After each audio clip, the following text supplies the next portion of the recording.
If a major revelation had been foreshadowed a little differently, or if a certain character had made a wildly different decision, then we could have ended up with a very unfamiliar Squid Game. Here's a look at a few alternate ways the games could have played out. The first glimpse of frontman Hong In-ho was originally supposed to play out entirely differently, but producers decided to hold that juicy bit of information back for the Season 1 finale. The deleted version that was eventually released by Netflix, the only officially released deleted scene, features the frontman without his mask carrying a goldfish into an apartment where he deposits it into a bowl and watches it swim. Meanwhile, someone outside watches him through a window. It all feels like a commentary on the Squid Game's voyeuristic worship of human misery. For Squid Game creator Hwang Dong-hyuk, when he's deciding what should end up in the finished product, it's a matter of believability. As he explained to Netflix's To Doom, how would the audience take this? Would they think of it as nonsense? Wouldn't they find it ridiculous? While this particular clip may not stretch anyone's suspension of disbelief, it definitely would have changed the impact of the heartbreaking scene in episode 8 when Hong Joon-ho learns that his long-lost brother was the frontman all along. In-ho, let's go. That memorable moment when Song Gi-hun decides against continuing with his normal life and visiting his daughter at the end of Season 1 almost didn't happen.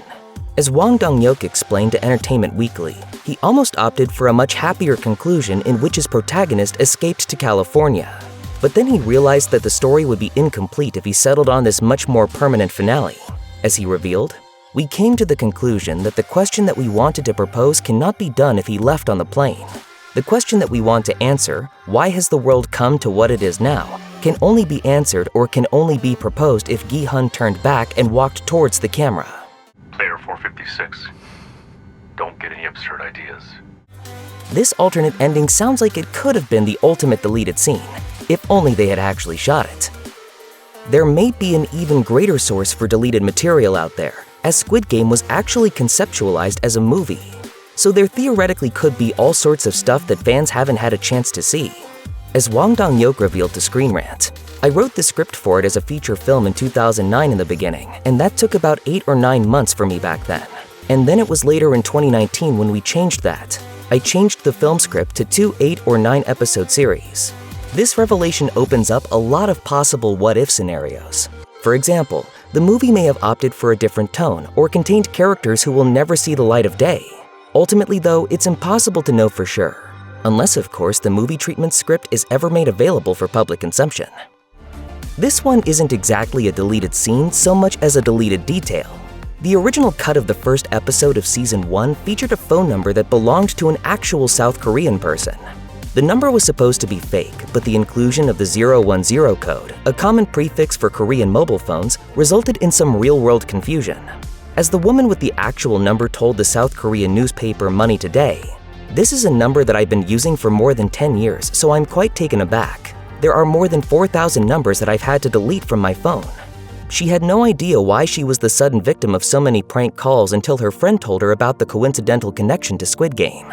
And unfortunately, changing her number wasn't a realistic option as she'd been using it with her longtime business contacts. Netflix released a statement asking viewers to refrain from calling the woman and edited her number out of the episode, changing it to a 6-digit alternative that was not in service. But by then, the damage had already been done. The woman reportedly rejected an offer of 5 million won from the streamer, while an even juicier offer came from South Korean presidential candidate Ha Kyung-young, who claimed that he would pony up 100 million won for the rights to the number. This last one is kind of the opposite of a deleted scene, although it was almost cut out. When Gi-hun accidentally knocks over Kang Se-bayok in the first episode, Lee Jung-jae ad-libbed the moment in which he returns her coffee to her. Because Jung Ho-yeon broke up laughing during the take, it was going to be edited out, but the creative team ultimately decided that the moment fit her character. As Hwang Dong-hyuk explained to Mashable, "This scene was an outtake, but we still kept it because it was too good to go to waste." And Lee Jung-jae concurred. It's a small detail, but it clearly shows the heroic side of the protagonist.